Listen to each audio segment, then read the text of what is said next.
नमस्कार दोस्तों, कैसे हैं आप सभी। उम्मीद है आप सभी ठीक होंगे। बहुत बहुत स्वागत है आपका अपना YouTube channel the education network पर। आज की जो वीडियो रहने वाली है वो है दोस्तों बीए फर्स्ट ईयर वाले स्टूडेंट के लिए हिस्ट्री का ये सब्जेक्ट रहने वाला है हमारे यहाँ पर। और जो ये वीडियो है हमने खासकर इग्नू वाले स्टूडेंट के लिए तैयार की है दोस्तों, जिनका भी पेपर कोड BH1C131 है। आप अपने पेपर कोड से इस सीरियल को मैच करा सकते हैं। और बुक का नाम है भारत का इतिहास प्रारंभ से 300 ईस्वी तक। चैप्टर 1 यहाँ पर हम डिस्कस करेंगे दोस्तों प्राचीन भारत के ऐतिहासिक, और साथ ही साथ में जो भी आपके एग्जाम पॉइंट ऑफ व्यू से इम्पोर्टेंट क्वेश्चन बनेंगे उन सभी को हम यहाँ पर डिस्कस करेंगे। चलिए दोस्तों, बिना टाइम गवाए हम अपनी वीडियो की तरफ चलते हैं। पहला जो पॉइंट है इसका परिचय की यदि बात करें हम, परिचय क्या है। यदि हम प्राचीन भारत के इतिहास की जानकारी के साधनों की बात करें तो उसे 2 भागों में बांटा जा सकता है। यदि हम प्राचीन भारत के इतिहास की जानकारी के साधनों की बात करेंगे तो दोस्तों सबसे पहले हम इसको 2 भागों में बांटेंगे। एक तो होता है साहित्यिक साधन और दूसरा होता है पुरातात्विक साधन। इनके बिना हम इनकी खोज नहीं कर सकते हैं। नेक्स्ट जो इसका पॉइंट है वो है दोस्तों साहित्यिक स्रोतों का अंतर्गत अध्ययन करते हैं। धार्मिक साहित्य दोस्तों ब्राह्मण ग्रंथ हो गया, जैसे श्रुति, वेद, ब्राह्मण, उपनिषद और वेदांग हो गया। स्मृति, रामायण, महाभारत, पुराण, स्मृतियाँ। और लौकिक साहित्य के अंतर्गत जो आती हैं दोस्तों वो होती हैं विदेशी विवरण, जीवनी, ऐतिहासिक ग्रंथ। चलिए दोस्तों, इनको भी हम डिटेल में समझने की कोशिश करते हैं। और पुरातात्विक स्रोतों के अंतर्गत प्राचीन भारतीय इतिहास को जानने के लिए हम अध्ययन करते हैं अभिलेखों का और मुद्रा शास्त्र एवं स्मारकों का। दोस्तों इनके बगैर इनका अध्ययन करना लगभग हम कह सकते हैं नामुमकिन है। अभिलेखों और मुद्रा शास्त्र और स्मारकों का अध्ययन हम इनके बिना नहीं कर सकते हैं। नेक्स्ट जो इसका पॉइंट है वो है दोस्तों, इसके अलावा प्राचीन भारत के इतिहास का ज्ञान प्राप्त करने के लिए हम बौद्ध ग्रंथ और जैन ग्रंथों का भी पालन करना ज़रूरी है। इनके अलावा हम दोस्तों प्राचीन भारत की खोज नहीं कर सकते हैं। चलिए नेक्स्ट पॉइंट की तरफ चलते हैं। नेक्स्ट जो पॉइंट है वो है हमारा पुरालेख वेदिया यानी एपिग्राफी। पुरालेख वेदिया के अंतर्गत अभिलेखों का अध्ययन किया जाता है दोस्तों। ये जो एपिग्राफी है दोस्तों इसके अंतर्गत ही हम अभिलेखों का अध्ययन करते हैं। और इन अभिलेखों को प्राचीन भारतीय इतिहास के सबसे अधिक विश्वसनीय यानी विश्वास के तौर पर स्रोतों में माना जाता है। ये जो अभिलेख होते हैं दोस्तों, जो पुरालेखवादिया यानी एपिग्राफी जो अभिलेख है, इसके अंतर्गत हम प्राचीन भारत की सबसे अधिक विश्वसनीय स्रोतों में माना जाता है। नेक्स्ट जो इसका पॉइंट है वो है दोस्तों, यह लेख निम्न प्रकार के हो सकते हैं, जैसे पाषाण फलकों पर यानी पत्थरों पर, शिलाओं पर लेख और धातु की प्लेट पर हो सकते हैं, स्तंभों पर हो सकते हैं, गुफाओं पर हो सकते हैं और दीवारों पर लिखे लेख भी हो सकते हैं। चलिए नेक्स्ट पॉइंट की तरफ चलते हैं। नेक्स्ट पॉइंट हमारा क्या है देखते हैं। उदाहरण के लिए हम बात करें, यदि अशोक के शिलालेख हो गए दोस्तों, समुद्रगुप्त तथा रुद्र, दमन और प्रथम के स्तंभ हो गया दोस्तों, मंदसौर के ताम्रपट हो गया, गोरखपुर जिले का सौगोरा पट हो गया और महेंद्र वर्मन का आईहोल अभिलेख, चोल शासकों के उत्तरामेरु अभिलेख हो गया।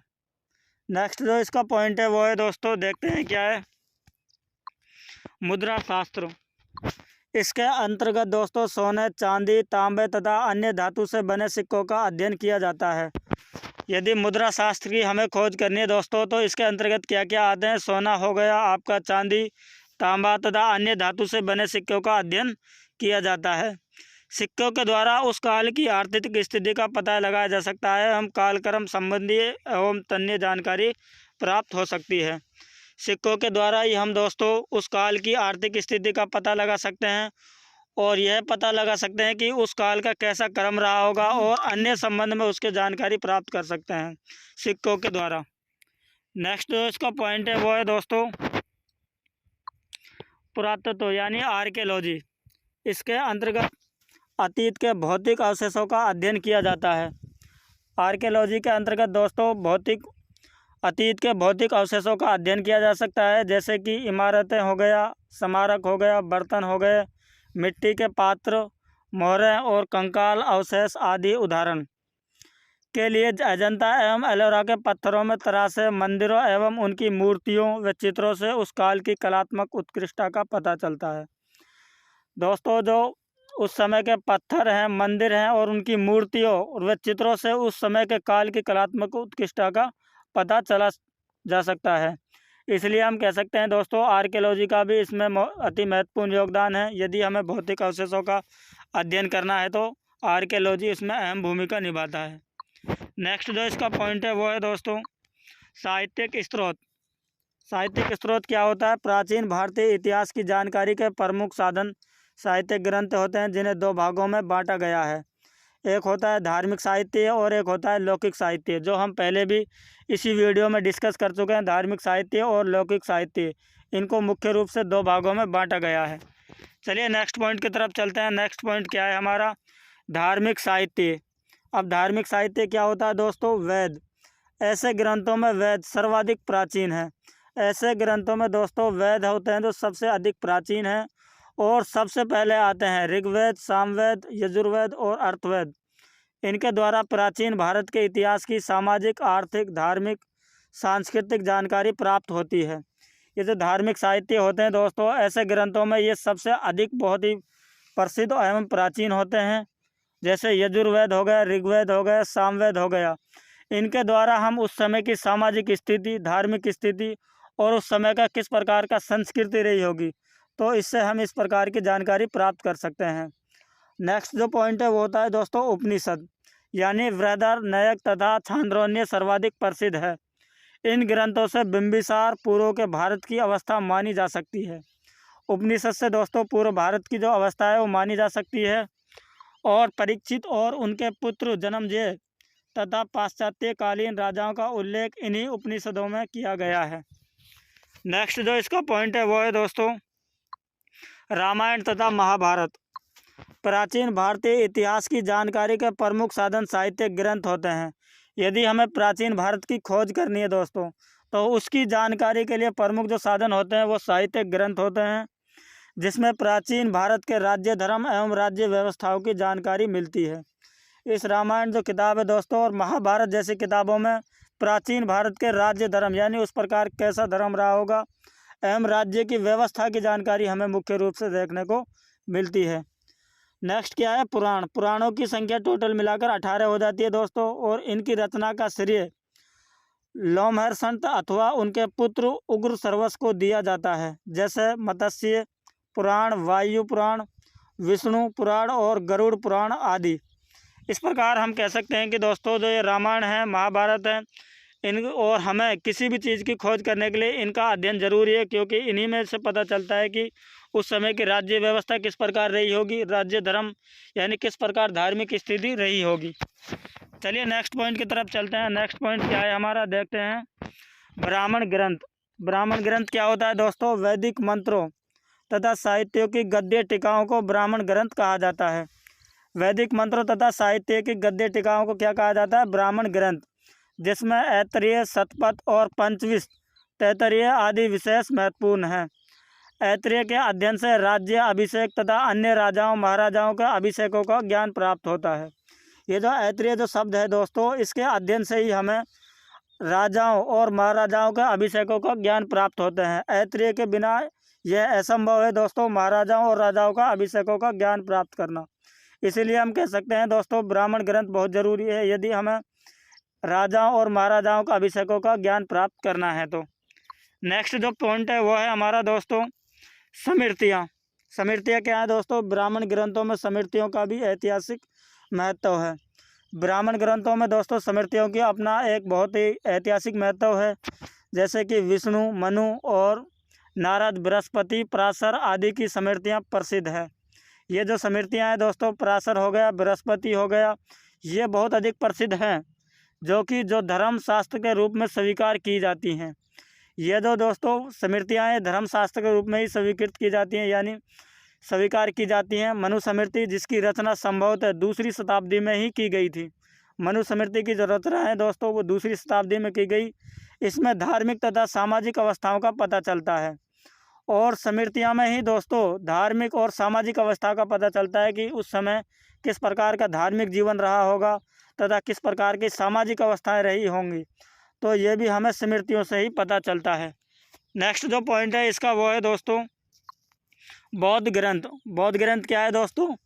बौद्ध ग्रंथ में भी भारतीय इतिहास की जानकारी के लिए प्रमुख या प्रचुर सामग्रियाँ निहित हैं। त्रिपिटक इनका महान ग्रंथ है। सुत, विनय तथा अधीम मिलाकर त्रिपिटक ग्रंथ बनता है। इन दो चीज़ों से मिलकर, जैसे त्रिपिटक इनका दोस्तों महान ग्रंथ होता है और सुत और विनय तथा अधीमम को मिलाकर इनका एक त्रिपिटक ग्रंथ बनता है। और इसी के अंतर्गत महात्मा बुद्ध के जीवन से संबंध एवं उनके संपर्क में आए व्यक्तियों के विशेष विवरण हैं। इन्हीं दोस्तों जो त्रिपिटक ग्रंथ के अंदर, इसी ग्रंथ के अंदर दोस्तों महात्मा बुद्ध के व्यक्तियों के विशेष हमें प्राप्त हुए हैं, विशेष विवरण प्राप्त हुए हैं कि उनके संपर्क में किस प्रकार के लोग आए रहे होंगे, किस प्रकार के नहीं आए होंगे। और बुद्ध धर्म के धर्म उपदेश हैं। बौद्ध ग्रंथों में जातक कथाएं की बात करें तो यदि इनकी जिनकी संख्या टोटल 549 है और जातक कथाओं में भगवान बुद्ध के जन्म के में की पूर्व कथाएं उल्लेखित भी की गई हैं। नेक्स्ट जो इसका पॉइंट है वो है दोस्तों जैन ग्रंथ।